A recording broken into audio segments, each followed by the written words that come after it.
The general manager's hands were trembling as he slid the car keys across his desk. $30,000. That's what his dealership's fraud was about to cost him. My friend Jake had walked into their showroom as a victim, but he was about to drive out with a brand new car, completely free. Because sometimes, when you catch predators in the act, you don't just expose them. You make them pay in the most poetic way possible. If you've ever craved that sweet taste of justice when someone gets completely screwed over, you're in the right place. Hit that subscribe button and ring the notification bell because today's story is about turning financial predators into unwilling benefactors. Like this video if you love watching bullies get exactly what they deserve, and buckle up, this is going to be one hell of a ride. Let me take you back to where this all began. It was a cold Tuesday morning in October, and my friend Jake had been talking about getting his first new car for months. Jake's one of those genuinely good people, the kind of guy who'd give you the shirt off his back if you needed it. He worked multiple jobs, doing everything from freelance graphic design to weekend construction work, scraping together about $2,000 a month. Not exactly rolling in money, but he managed his finances carefully and had built up impressive credit over the years. Jake had been driving this beat-up Honda Civic for nearly 8 years. The thing was held together with duct tape and prayer, but it got him from point A to point B. However, the transmission was starting to slip, the air conditioning had died 2 summers ago, and the check engine light had become a permanent fixture on his dashboard. He knew it was time for something reliable, something that wouldn't leave him stranded on the highway. For months, Jake had been saving every penny he could. He'd cut out dining out, cancelled his streaming subscriptions, and even picked up extra shifts whenever possible. His goal was modest, he wanted to put down a decent down payment on a reliable used car and keep his monthly payments under $300. With his good credit, he figured he could find something decent in the $15,000 to $20,000 range. That Tuesday morning, Jake decided to visit a few dealerships just to get a feel for what was available. He'd done his research online, knew exactly what he could afford, and had even gotten pre-approved for financing through his credit union. He was prepared, or so he thought. The first dealership he visited was professional but didn't have much in his price range. The second place was pushy but at least honest about their pricing. Then Jake made the mistake of walking into Westfield Motors, and that's where his nightmare began.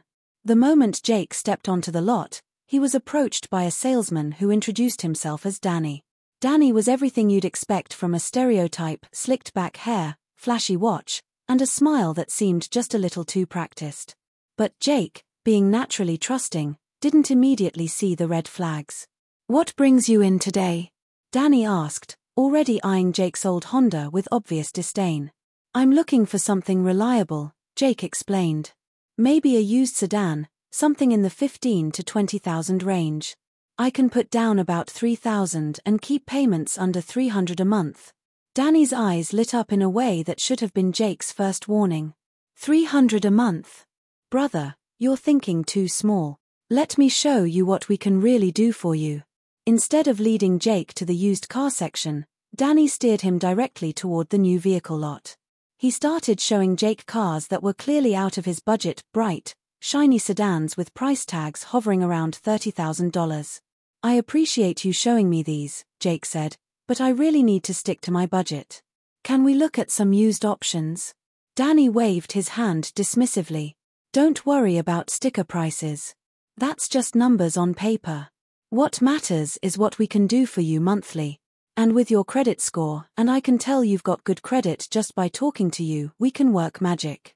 This is where Danny started employing classic manipulation tactics. He began asking Jake personal questions: where he worked, how long he'd been at his jobs, what his goals were. Jake, being friendly and open, answered honestly. He mentioned his freelance work, his construction gigs, even his dreams of maybe starting his own business someday. "See, that's what I'm talking about," Danny exclaimed. "You're not just some regular customer. You're an entrepreneur. You've got multiple income streams. Banks love that. They see potential in guys like you." Danny kept steering the conversation toward a particular car, a brand new sedan with all the bells and whistles. It was beautiful, Jake had to admit. Leather seats, premium sound system, advanced safety features. It was everything he'd ever dreamed of having. "Let me ask you something," Danny said, leaning in conspiratorially. "What would you say if I told you I could get you into this car for less than $400 a month?" Jake's heart sank. $400 is still too much. I really can't go over $300. What if I told you that's not the real payment? What if I told you we have special financing programs that can get that number way down after the first year? This was pure manipulation. Danny was dangling the possibility of lower payments without actually promising anything concrete. But Jake, wanting so badly to believe it could work, started to waver. "I don't understand how that would work," Jake said. "Look, let me be straight with you," Danny said, putting on his most sincere expression. "Most people who walk onto this lot, they're just looking for basic transportation. But you're different. You're building something. You deserve better than some used car that's going to break down on you. Let me talk to my manager and see what we can do." Danny disappeared for about 10 minutes, leaving Jake to sit in the car and imagine what it would be like to drive something so nice. When Danny returned, he had a finance manager with him, a woman named Linda who looked professional and trustworthy. "I've been looking at your situation," Linda said, "and I think we can make this work. We have some special programs for customers with your profile. Why don't you come inside and let me run some numbers?" Jake followed them into the dealership, his rational mind screaming that this was a bad idea while his heart desperately wanted to believe they could make it work. The finance office was designed to impress and intimidate.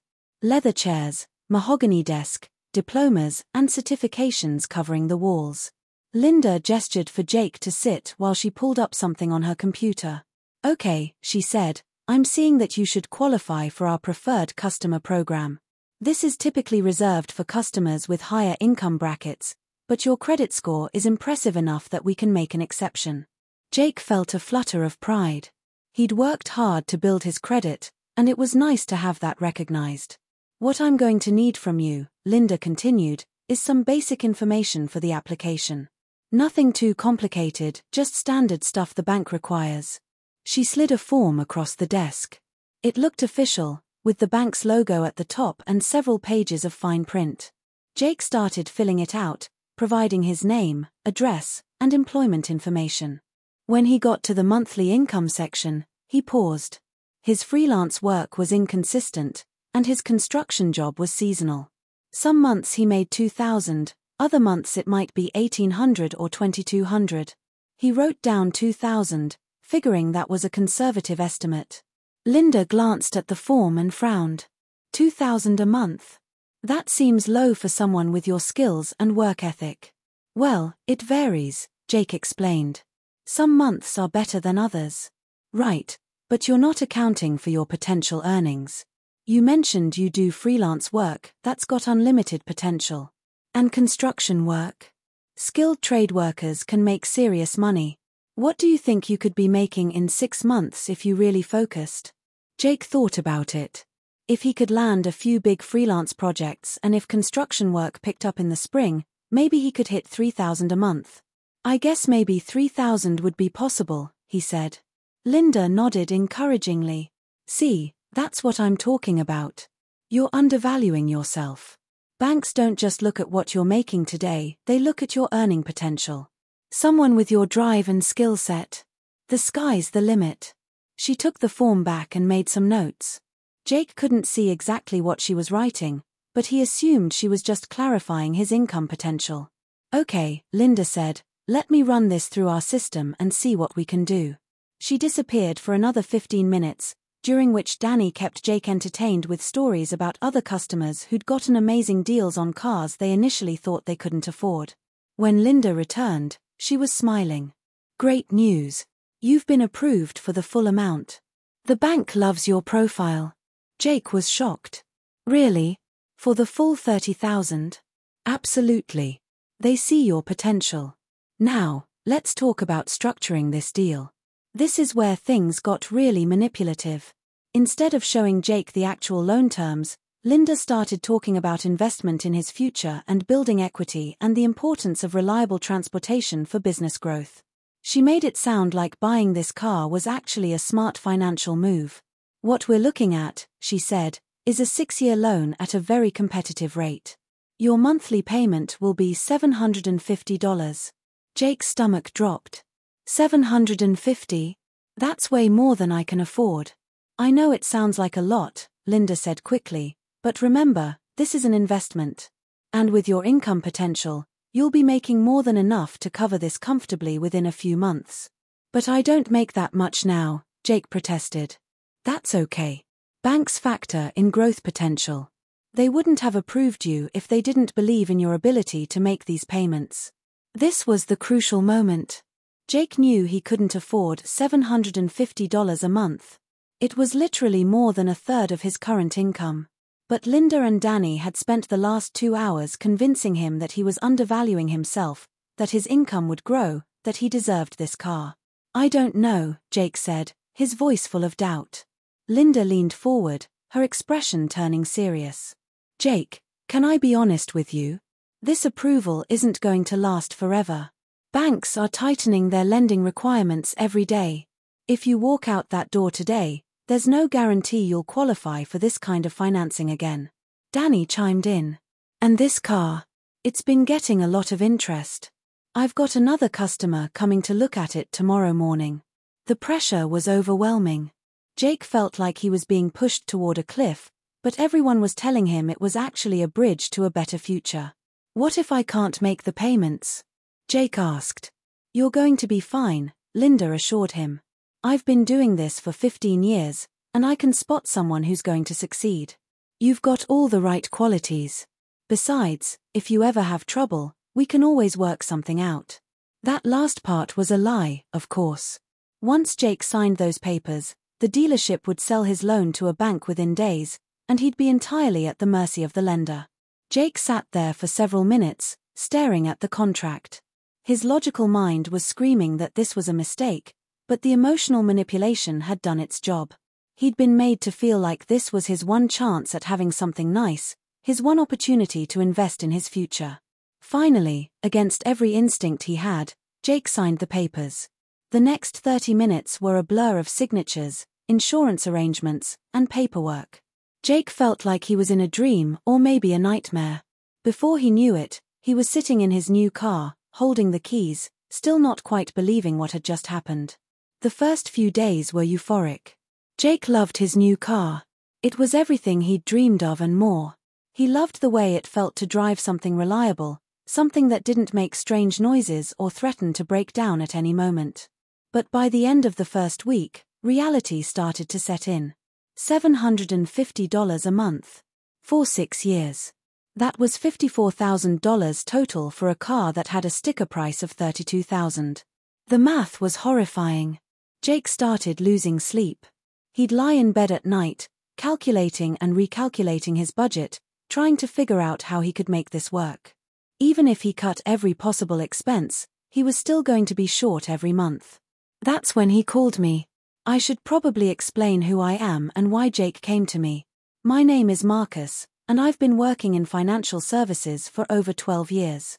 I started as a loan officer at a community bank, then moved into compliance and risk management. I've seen every dirty trick in the book when it comes to predatory lending. I've investigated fraud cases, testified in court proceedings, and helped countless people navigate financial disasters.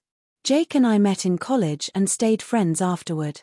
He knew about my background, and when financial panic set in, I was the first person he thought to call. Marcus, he said when I answered the phone, I think I screwed up. Big time. I could hear the stress in his voice immediately. What's going on, man? I bought a car. A new car. And I can't afford it. I don't know what I was thinking. Okay, take a deep breath, I said. Tell me what happened. Jake walked me through the entire dealership experience. As he talked, I felt my jaw clenching tighter and tighter. Everything he was describing, the income speculation, the high-pressure tactics, the approval for a payment that was clearly beyond his means, it all sounded incredibly familiar. And incredibly illegal. Jake, I said when he finished, I need you to gather every piece of paperwork they gave you. Every document, every receipt, every scrap of paper. Bring it all to my place tomorrow night. Why? What are you thinking? I'm thinking you might have been the victim of loan fraud. And if that's the case, we're going to make them fix it." The next evening, Jake showed up at my apartment with a manila folder full of documents. We spread everything out on my dining room table, and I started going through it methodically. The sales contract looked standard at first glance. The car was listed at $32,000, minus a trade-in value of $2,000 for his old Honda, plus various fees and taxes, bringing the total to about $31,000. The financing terms showed a 6-year loan at 8% interest, which wasn't great but wasn't completely unreasonable for someone with Jake's credit profile. But it was the loan application that made my blood run cold. Right there, in black and white, was Jake's signature on a document claiming he made $7,500 per month. $7,500. Jake made $2,000 on a good month. Someone had inflated his income by nearly 4 times the actual amount. "Jake," I said, my voice deadly calm, "did you tell them you make $7,500 a month?" "What?" "No. I told them I make about $2,000, maybe $3,000 in a good month." I showed him the document. Jake's face went white as he read his supposed income. "I never said that," he whispered. "I never would have said that. I can't even imagine making that much money." "I know you didn't," I said. "Because what they did here is called income fraud, and it's a federal crime." I explained to Jake what had happened. The dealership knew he couldn't afford the car at his real income level. They knew no bank would approve him for a loan that represented nearly 40% of his monthly earnings. So they simply lied. They inflated his income to a level that would make the loan look reasonable to the bank's automated underwriting system. "But why would they do that?" Jake asked. "What's in it for them?" I explained how dealership financing works. When a customer gets approved for a loan, the dealership immediately sells that loan to a bank or finance company. They make money not just on the sale of the car, but on the financing markup. A $30,000 loan might earn them $3,000 or $4,000 in additional profit. They were willing to commit fraud for a few $1,000s in profit, I said. And they figured you'd never know or never do anything about it.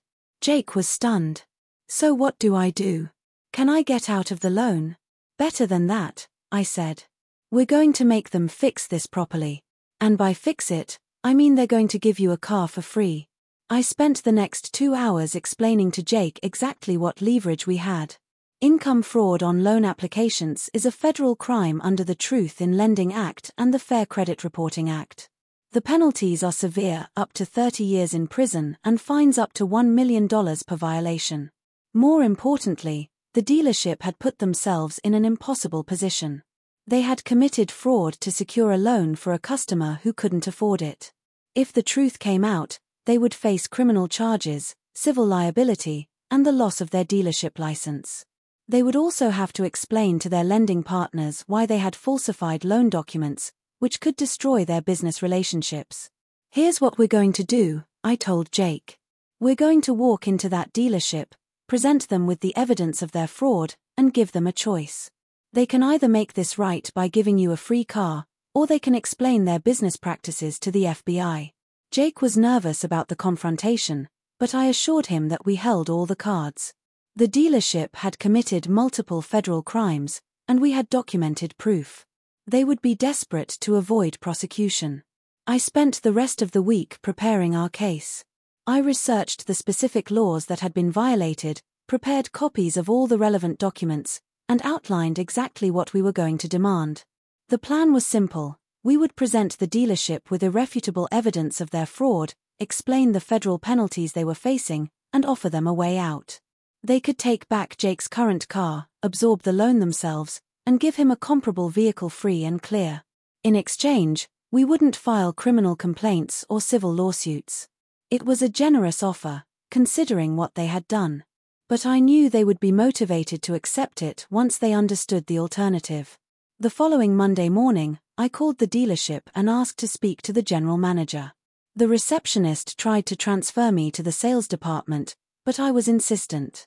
"This is regarding a fraudulent loan application," I said. "The general manager will want to take this call." That got me transferred immediately. The general manager, who introduced himself as Rick Sullivan, came on the line sounding cautious. How can I help you? We need to meet today, I said. It's regarding Jake Morrison's vehicle purchase from last week. There are serious legal issues with the paperwork that need to be resolved immediately. What kind of legal issues? The kind that involve federal crimes and potential prison time, I said. I'll be there at 2 o'clock with documentation. I could hear Rick's intake of breath. I think there might be some misunderstanding. There's no misunderstanding, I interrupted. 2 o'clock. Come prepared to discuss how you're going to fix the crimes your staff committed. I hung up before he could respond. I wanted him to spend the next few hours panicking, wondering exactly what evidence I had and how much trouble he was in. At exactly 2 o'clock, I walked into Westfield Motors with Jake and a briefcase full of documentation. The receptionist was expecting us and immediately escorted us to Rick's office. Rick Sullivan was exactly what I expected, a middle-aged man in an expensive suit, trying to project authority and confidence. But I could see the nervousness in his eyes. He knew this wasn't going to be a routine customer service issue. Gentlemen, Rick said, gesturing to chairs in front of his desk, I understand there's some concern about Mr. Morrison's vehicle purchase. I'm sure we can resolve whatever issue there might be. I opened my briefcase and pulled out Jake's loan application. I slid it across Rick's desk without saying a word. Rick picked up the document and glanced at it. I watched his face carefully, looking for any sign of recognition or guilt. What I saw was a man who knew exactly what he was looking at and exactly how much trouble he was in. This appears to be a standard loan application, Rick said, but his voice lacked conviction. Mr. Morrison, I said, please tell Mr. Sullivan how much money you make per month. About $2,000, Jake said quietly. Sometimes a little more, sometimes a little less. I pointed to the income line on the application. According to this document, which bears Mr. Morrison's signature, he makes $7,500 per month. That's nearly 4 times his actual income. Rick studied the document more carefully, pretending to be seeing this discrepancy for the first time. Well, this is certainly concerning. There must have been some kind of miscommunication during the application process. There was no miscommunication, I said. Someone at your dealership deliberately falsified income information to secure loan approval for a customer who couldn't qualify based on his real earnings. That's bank fraud, Mr. Sullivan. It's a federal crime. Rick set the document down and leaned back in his chair. I'm sure we can resolve this situation. Perhaps there was an error in the paperwork. These things happen sometimes. No, I said firmly. This wasn't an error. This was intentional fraud. And we have documentation proving it. I pulled out a digital recorder and placed it on his desk. This is a recording of Mr. Morrison's conversation with your finance manager, Linda Chen. In this recording, she acknowledges that she inflated his income figures to secure loan approval. This was a bluff, actually. I didn't have a recording. But Rick didn't know that, and the fear in his eyes told me the bluff was working.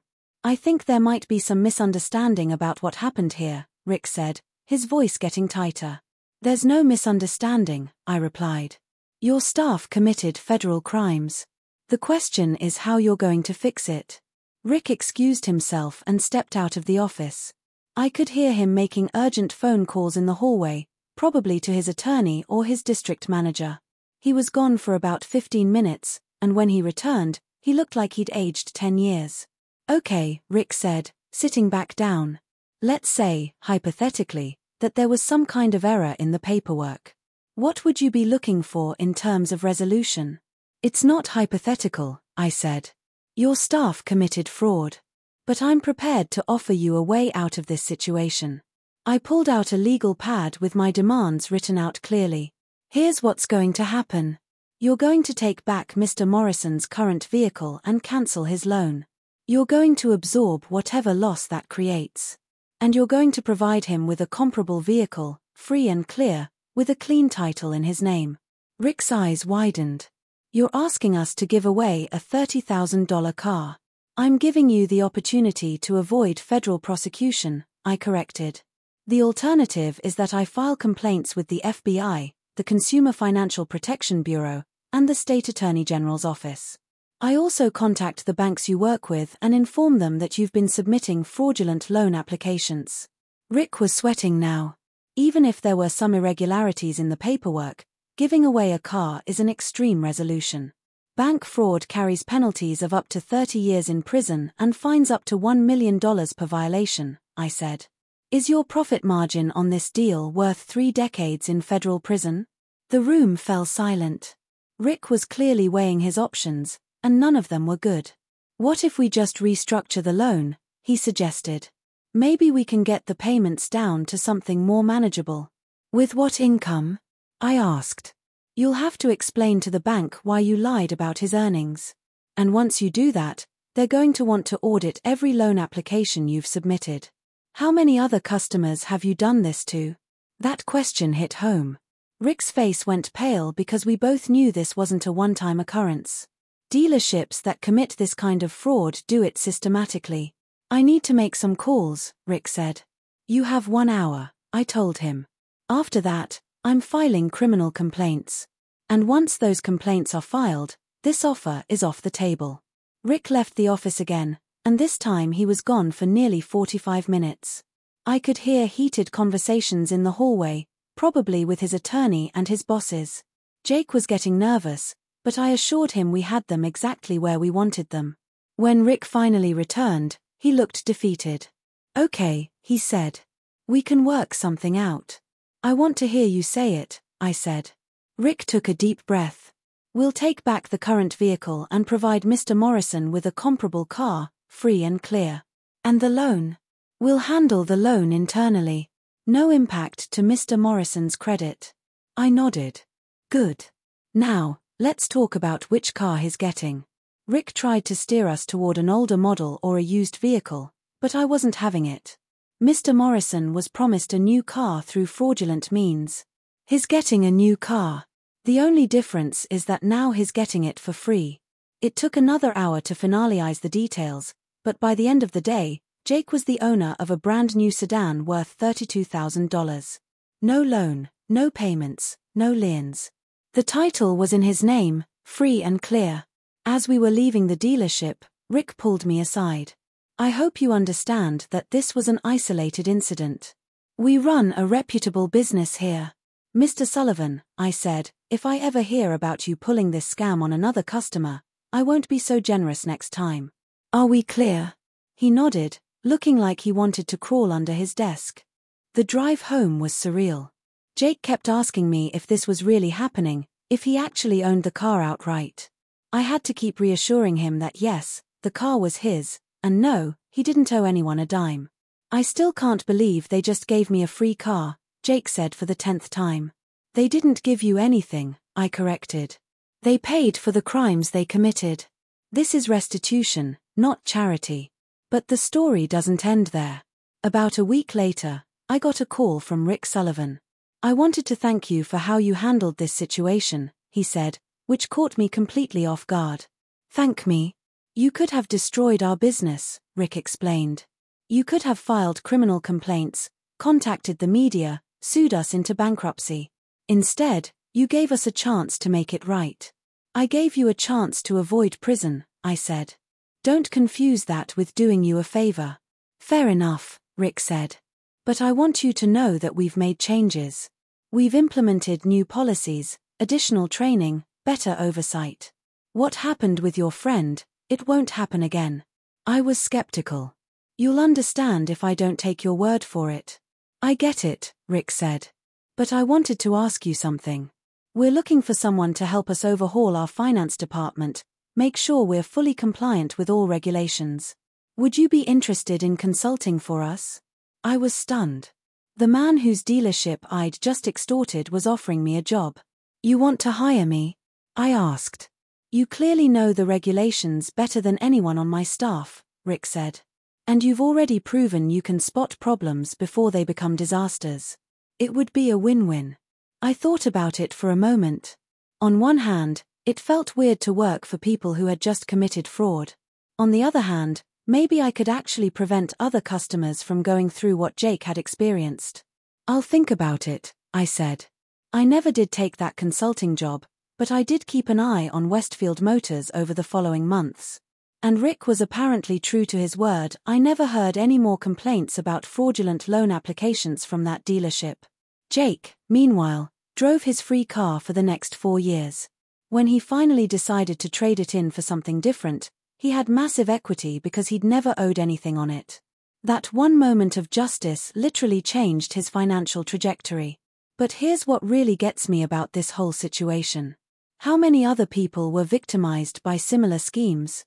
How many customers are out there right now, struggling to make payments on cars they can't afford because some finance manager inflated their income on a loan application?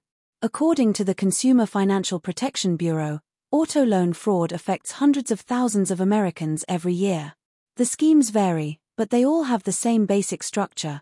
Predatory lenders target vulnerable customers and use high-pressure tactics to get them into loans they can't afford. The most common tactics include income inflation, exactly what happened to Jake. The lender simply lies about the customer's income to secure approval. Phantom add-ons, charging customers for insurance, warranties, or services they didn't agree to purchase. Spot delivery scams, letting customers drive off with cars before financing is actually approved, then calling them back to demand different terms. Interest rate manipulation, charging higher rates than the customer actually qualifies for and pocketing the difference. The thing that makes these scams so effective is that they target people's dreams and insecurities. Everyone wants reliable transportation. Everyone wants to feel successful and respected. And predatory lenders are experts at making people feel like they deserve better than they can afford. Jake's story had a happy ending because he had someone who knew how to fight back. But most victims don't have that luxury. They just struggle with unaffordable payments until they default, destroying their credit and losing their transportation. This experience taught me several important lessons about justice, leverage, and the power of knowledge. First, justice doesn't always come from the legal system. Sometimes, the threat of legal consequences is more effective than actually pursuing them. Rick Sullivan was more motivated by the possibility of prison than he would have been by an actual lawsuit that might have dragged on for years. Second, knowledge is the ultimate equalizer. The only reason we were able to get justice for Jake was because I understood the laws that had been violated and the penalties the dealership was facing. Without that knowledge, Jake would have been just another victim. Third, sometimes the best revenge is making your opponents fix their own mistakes. We didn't just want to punish the dealership, we wanted them to make Jake whole. And in the end, they paid a much higher price than they would have if they'd just been honest from the beginning. But perhaps most importantly, this experience reinforced my belief that we all have a responsibility to protect each other from predators. Jake came to me because he knew I had the knowledge and skills to help him. Not everyone has that luxury. Not everyone has a friend who works in finance and knows how to spot fraud. That's why stories like this matter. Not just for the satisfaction of seeing justice served, but as education for people who might find themselves in similar situations. The more people understand these tactics, the less effective they become. If you ever find yourself in a high-pressure sales situation, remember Jake's story. Take your time. Read every document carefully. Don't let anyone rush you into signing something you don't understand. And if something seems too good to be true, it probably is. Most importantly, don't be ashamed to ask for help. Financial fraud is incredibly sophisticated, and the people who perpetrate it are professionals. There's no shame in being targeted by experts, and there's no shame in needing help to fight back. Jake's story ended with him getting a free car and the dealership learning a very expensive lesson. But the real victory was that one person refused to be a victim, and that refusal led to justice. So what's the most satisfying justice story you've ever witnessed? Have you ever seen someone get scammed only to turn the tables on their attackers? Drop your stories in the comments below. I read every single one, and some of them might even inspire future videos. If you enjoyed watching predators get exactly what they deserve, make sure to subscribe and hit that notification bell. We've got tons more stories where justice isn't just served, it's served with style. And remember, sometimes the best way to fight back against bullies is to know the rules better than they do. Until next time, keep fighting the good fight, and never let anyone take advantage of you or the people you care about. Justice might be slow, but when it finally arrives, it's absolutely beautiful to watch. My CEO's voice still echoes in my mind. There is no overtime. He thought he was clever, stiffing me out of $50,000 with legal loopholes and corporate doublespeak. But what he didn't realize was that I had just triggered the most expensive lesson in employment law he'd ever receive. 7 years later, that $50,000 became $135,000, and his brand new Mercedes became scrap metal. Sometimes, the sweetest revenge is simply letting time and compound interest do the work. If you've ever felt the burn of being cheated out of money you rightfully earned, smash that subscribe button right now. Hit the like button because today's story proves that patience isn't just a virtue, it's a weapon. And stick around, because what you're about to hear will change how you think about standing up for yourself. Let's dive into a tale where justice wasn't just served, it was aged to perfection. Picture this, the early 2000s. The tech boom was in full swing, and I was a young professional hungry for experience and knowledge. When I landed a position at a promising startup, I was willing to accept a mediocre salary because the work itself was fascinating, challenging, cutting edge, the kind of stuff that would make my resume shine for decades to come. The initial agreement was standard enough: fixed salary, no paid overtime, with evaluations every 3 months initially, then annually. I knew what I was signing up for. The money wasn't great, but I convinced myself that the skills I'd gain would be invaluable. Sometimes the best investments in your career aren't measured in immediate dollars. But here's where things get interesting. This wasn't your typical 9-to-5 gig. The nature of our work demanded long hours, weekend sessions, and the kind of dedication that turns days into weeks and weeks into months. I was young, ambitious, and frankly, I loved what I was doing. So I poured myself into it, working 60, 70, sometimes 80-hour weeks without a second thought. Month after month, I watched the clock tick past 5, past 6, past midnight. My colleagues and I became fixtures in that office, our keyboards clicking away in the dim glow of monitor screens while the rest of the world slept. We were building something special, or at least we thought we were. The irony wasn't lost on me. We were creating systems designed to make businesses more efficient, while working ourselves into the ground in the most inefficient way possible. But you know what? It was working. After 3 years of this relentless pace, we had built something remarkable.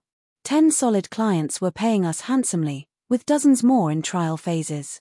Money was rolling in, and the company was gaining recognition in our industry. We had gone from scrappy startup to legitimate player, and I had played a crucial role in that transformation. That's when the conversations started. It began casually enough, mentions in meetings about back pay and compensating for past overtime. The math was sobering. Roughly $50,000 in unpaid overtime had accumulated over those 3 years. $50,000. That's not pocket change, that's a down payment on a house, a new car, or simply the financial recognition of 3 years of sacrifice. Now, I need to be clear about something here. Legally, they couldn't call it back pay because of how our original contract was structured. But the company framed it as a discretionary bonus, and honestly, I was okay with that. The important thing was acknowledgement, recognition that my extra effort had value and deserved compensation. These discussions weren't happening in shadowy corners or whispered conversations. Everything was documented in company emails, official communications that created a paper trail of promises and intentions. I felt secure knowing that there was a written record of these commitments. The company seemed to be acting in good faith, and I had no reason to suspect otherwise. Months passed. The discussions about my compensation continued, but nothing concrete materialized.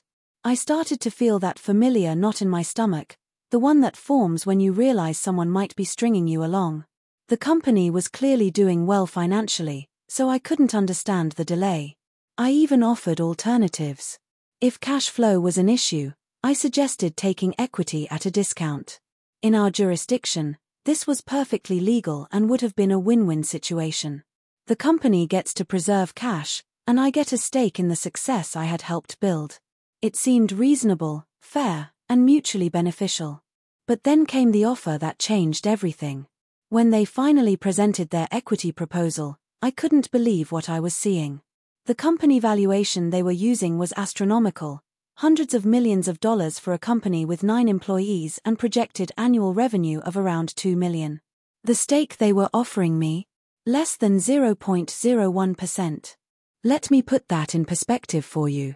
They were essentially saying that my 3 years of unpaid overtime, my contribution to building their client base, my role in their success, all of that was worth less than a rounding error in their fantasy valuation. It wasn't just an insult, it was a calculated middle finger. The rage I felt in that moment was unlike anything I had experienced in my professional life. My hands actually shook as I held that document. This wasn't a negotiation, it was a humiliation. They had dangled the carrot of fair compensation for months, all while planning to offer me scraps from a table I had helped set. But here's where my story takes an unexpected turn. Instead of exploding, instead of making a scene, I made a decision that would define the next 7 years of my life. I looked at my CEO, smiled, and said I needed time to think about it. That very same day, I handed in my resignation. The effect was immediate and dramatic. The CTO went into full panic mode because suddenly, they realized the position they had put themselves in. I was still on a 1-month notice period, plus I had accumulated weeks of unused paid leave. In practical terms, I was walking out that door immediately, and there was nothing they could do about it. You should have seen their faces. 3 years of institutional knowledge, client relationships, and specialized skills were walking out the door in a single afternoon. The same people who had just tried to shortchange me were now scrambling to understand how they were going to function without me. But I wasn't done. Not by a long shot. The next day, I sent an official, registered letter requesting my overtime pay. Their response was swift and predictable: denied. According to them, the bonus was discretionary and there is no overtime. They were hiding behind legal technicalities, probably thinking they had outsmarted me.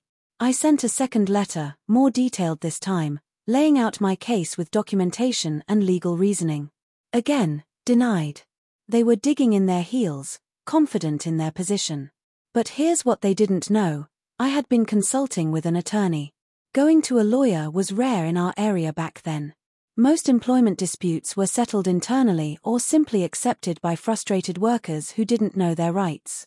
Companies weren't used to being challenged legally, and they certainly weren't prepared for someone willing to invest in a prolonged legal battle. My attorney was confident. The company's position was weak, and with the documentation I had, we could likely resolve the matter in a few weeks. $50,000, plus reasonable legal fees, and I could move on with my life. But as we discussed the applicable laws, something caught my attention. The statute of limitations was 7 years. 7 years. And the law required that unpaid overtime be compensated at 9% April above the base rate, which was 3.25% at the time. We were looking at roughly 12 to 12.5% compound daily April. That's when I asked my attorney a question that would change everything. What if we wait until it's 6 years and 11 months after the transgression, then file? The math was beautiful in its simplicity. Every day that passed, every month that ticked by, the amount they owed me grew. Compound interest is one of the most powerful forces in finance, and I was about to weaponize it. My attorney was initially skeptical. There was risk involved. The company could fold, go bankrupt, or restructure in ways that would make collection difficult. But I had been watching them closely. They were growing, gaining market share, becoming a recognized player in our industry. The risk felt manageable. I sent one final letter, stating that I expected all owed and accrued amounts to date to be paid immediately. Their silence was deafening. For the next few years, life rolled on.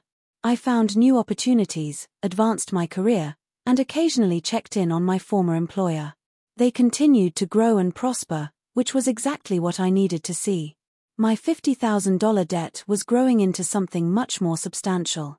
As the 7-year deadline approached, I contacted an attorney and initiated the case. We had copies of all communications, the registered letters, their responses, everything meticulously documented. The back pay demand, including interest, had grown to $112,000. But here's where the story gets even better. During the legal preparation, we discovered additional penalties I hadn't known about. There were fixed penalties for each instance of requiring uncompensated overtime. The total demand jumped to approximately $135,000. $135,000. What started as a $50,000 dispute had nearly tripled, and every penny of it was legally justified. When the CEO received our filing, he lost his mind. The phone call I received was so verbally abusive, so unhinged, that I actually recorded it, something I had prepared for because I knew him well enough to expect this reaction. That recording became part of our legal filing. The court proceedings were swift and decisive. When the judge heard the recorded phone call, his demeanor changed immediately. The CEO's abusive rant had revealed his character in the most damaging way possible.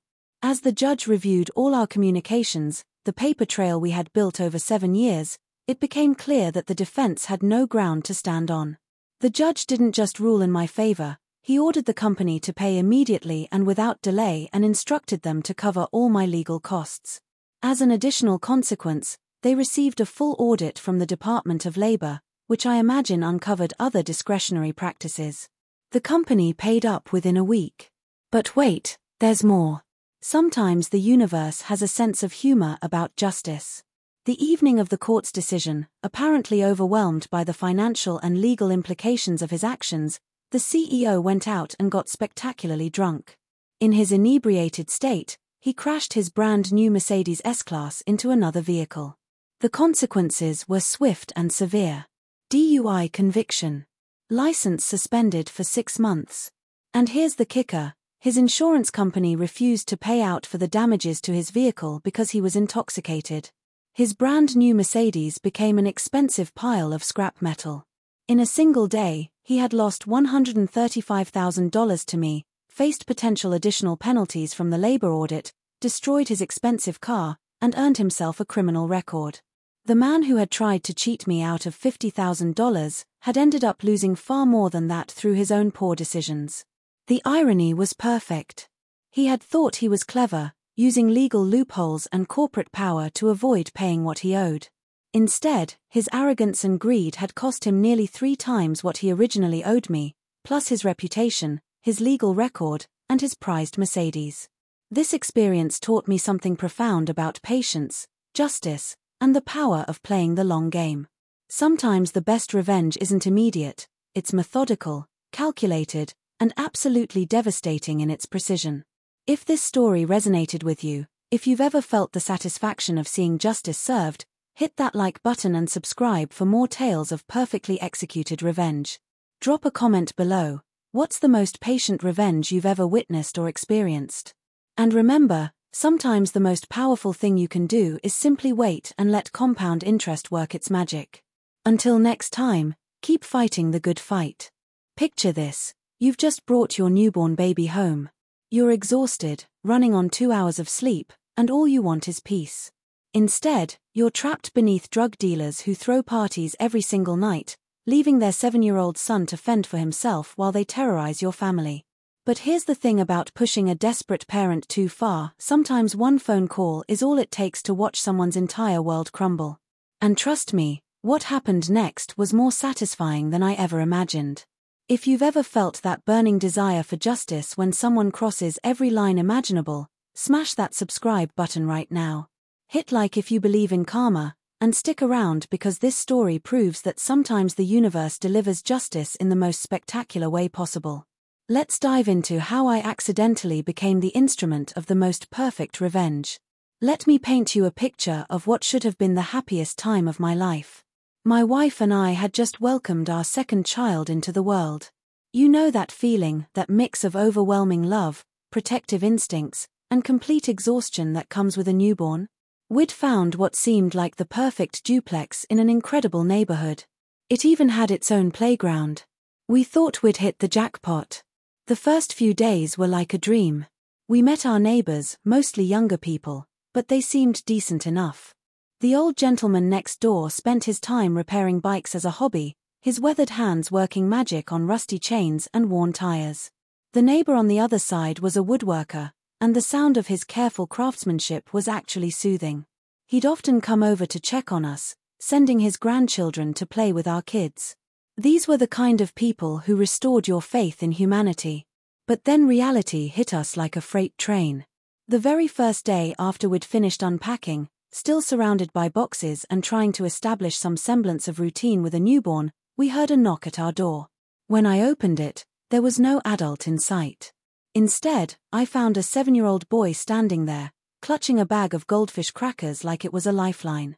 In his other hand was a crumpled note that would make my blood boil. The note was simple, written in careless handwriting. "Can you watch him while we go out? Thanks." No phone number. No indication of when they'd be back. No emergency contact information. Just a hungry child abandoned on our doorstep like he was a package they couldn't be bothered to deliver properly. I looked at this kid, really looked at him. His clothes were dirty, too small, and had clearly been worn for days. His hair was uncombed, his face had that hollow look that comes from not getting enough to eat, and his eyes held that particular sadness that no 7-year-old should ever have to carry. On a school day, no less. My wife's maternal instincts kicked in immediately. She brought the boy inside, got him some real food, and while he ate like he hadn't seen a proper meal in days, I made the first call to Child Protective Services. This wasn't just negligence, this was abandonment, plain and simple. But that was just the beginning of our nightmare. Our upstairs neighbors, it turned out, were the boy's guardians. And the veteran neighbors who'd lived in the area for years pulled me aside with grave expressions on their faces. "You need to know what you're dealing with," the old bike repairman told me, his voice heavy with years of witnessed chaos. "Those people upstairs are trouble. Bad trouble." He wasn't exaggerating. The constant stream of traffic began almost immediately. Cars pulling up at all hours, people rushing in and out like they were on some kind of twisted assembly line. The parties started every single night without fail. And I'm not talking about reasonable social gatherings, I'm talking about music so loud it made our walls vibrate, voices screaming over the bass, and footsteps pounding across our ceiling like a herd of elephants. You have to understand what this meant for our family. My wife was trying to recover from childbirth, our newborn needed sleep to develop properly, and our older child was confused and scared by the constant noise. We were functioning on maybe 2 hours of sleep a night, if we were lucky. The bags under our eyes grew darker, our patience thinner, and our desperation deeper with each passing day. I tried the reasonable approach first. I went upstairs and knocked on their door, putting on my most diplomatic voice. "Hey, I just wanted to introduce myself. We're the new neighbors downstairs with the baby. Would it be possible to keep the noise down after, say, 10 p.m? The response I got was a door slammed in my face, followed by the music getting even louder. It was a deliberate message. They didn't care about our family, our baby, or basic human decency. The confrontations escalated quickly. What started as polite requests became heated discussions, then full-blown shouting matches that could be heard throughout the entire building. These weren't just inconsiderate neighbors, they were actively hostile, seeming to take pleasure in our suffering. The landlord was absolutely useless. Every call was met with empty promises and zero action. "I'll talk to them," he'd say, but nothing ever changed. We were trapped in a lease with a newborn, dealing with what essentially amounted to psychological torture on a nightly basis. The breaking point came on a particularly brutal night. Our baby had been crying for hours, overstimulated and exhausted from the constant noise. My wife was at her wit's end, tears streaming down her face as she tried everything to soothe our child. I was pacing the floor, feeling that primal protective rage that every parent knows, the fury that comes when someone threatens your family's well-being. That's when I heard the crash outside. I looked out the window and saw their red Mazda 3, and it was absolutely destroyed. The front end was completely smashed in, the windshield spiderwebbed with cracks, and there were scrape marks along the entire passenger side. This wasn't just a minor fender bender, this was the aftermath of a serious collision.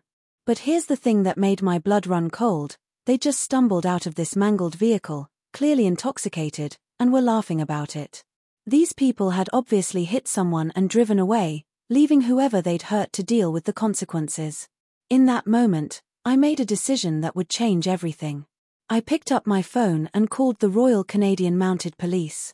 At first, I thought I was just doing my civic duty, reporting a hit and run, maybe getting them a DUI charge. I had no idea I was about to pull the thread that would unravel their entire existence. The police arrived within 20 minutes, and what happened next was like watching dominoes fall in the most satisfying way possible. They ran the plates, ran the names, and suddenly the atmosphere changed completely. The casual traffic stop became something much more serious. It turns out our upstairs neighbor, the one who'd been terrorizing our family night after night, had an outstanding warrant for drug trafficking. The police found drugs hidden in his possession, and just like that, he was in handcuffs being loaded into the back of a police cruiser. His girlfriend was screaming, his accomplice was panicking, and I was watching from my window with a mixture of shock and satisfaction. But my wife, bless her heart, wasn't satisfied with just getting the main troublemaker arrested. She had that determined look in her eyes that meant she was going to dig deeper. And when my wife sets her mind to something, mountains move. She started with social media, finding the mother's Facebook profile through public records. What she discovered made us both furious and gave us the ammunition we needed for the next phase of our accidental revenge campaign. These people owed Easy Home, a rent-to-own furniture company, nearly $48,000 in assets. They had essentially stolen everything in their apartment: the massive sound system that had been torturing us, the televisions, the furniture, even the kitchen set. They'd moved from their previous address owing all this money, taking everything with them and leaving the company high and dry. My wife's research was thorough and devastating. Within 48 hours of her making a single phone call to Easy Home with the correct address and confirmation that their missing assets were indeed at our location, a sheriff's deputy showed up with a box truck. What followed was the most satisfying moving day I've ever witnessed. They came for everything, and I mean everything. The beds, the couches, the televisions, that cursed subwoofer system that had been the soundtrack to our sleepless nights, the kitchen set, even the dressers. Watching them carry out that sound system felt like watching a tumor being removed from our building. The timing was perfect because our upstairs neighbor was still in jail, unable to do anything but watch his entire life being loaded into a truck. His girlfriend was screaming and crying, but there was nothing she could do. The law was finally on our side, and justice was being served one piece of furniture at a time. But the universe wasn't finished with them yet. During the asset seizure, the police found additional drugs hidden in one of the dressers they were repossessing. Our neighbor had been out on bail, and this discovery meant he was going straight back to jail with additional charges. His girlfriend, in her rage and desperation, made the catastrophic mistake of assaulting the sheriff's deputy who was overseeing the seizure. Watching her get arrested was like seeing the final piece of a puzzle fall into place.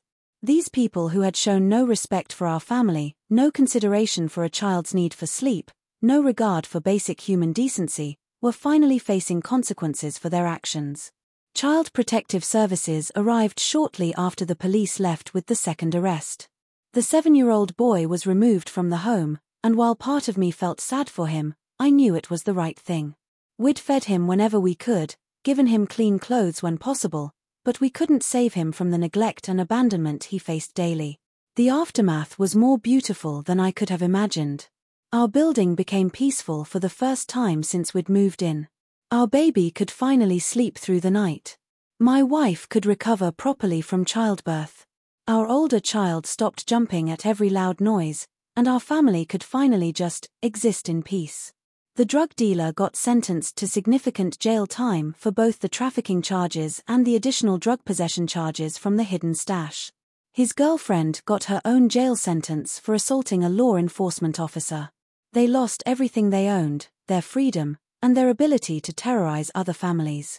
But here's the most incredible part of this story. The second woman, the one who'd been living with them, actually had a redemption arc. Losing her son was the wake-up call she desperately needed. She went through multiple rehabilitation programs, got clean, found legitimate employment, and started working to rebuild her life properly. I ran into her a couple of years later at a local grocery store. She approached me nervously, and I wasn't sure what to expect. But instead of anger or resentment, she looked me in the eye and said, "Thank you. Thank you for making that call. I know it seemed cruel at the time, but you saved my life and my son's life. I'm clean now, I have a job, and I'm working to get him back the right way." That moment of gratitude from someone whose life had been completely upended by my actions was more powerful than any revenge could ever be. I'd accidentally become the catalyst for not just justice, but actual positive change in someone's life. Sometimes the most satisfying revenge isn't planned at all. Sometimes it's just doing the right thing at the right moment and watching the universe handle the rest. I never set out to destroy anyone's life, I just wanted to protect my family and do my civic duty. But when people push too far, when they cross every line of basic human decency, sometimes one phone call is all it takes to reveal the house of cards they've built their life on. If this story of accidental justice gave you that satisfying feeling of karma in action, smash that like button and subscribe for more stories where the universe delivers exactly what people deserve. Drop a comment and tell me about the most satisfying moment of justice you've ever witnessed, whether you were the cause or just a lucky observer. And remember, sometimes the best revenge is simply doing the right thing and letting the consequences unfold naturally. Until next time, keep fighting the good fight.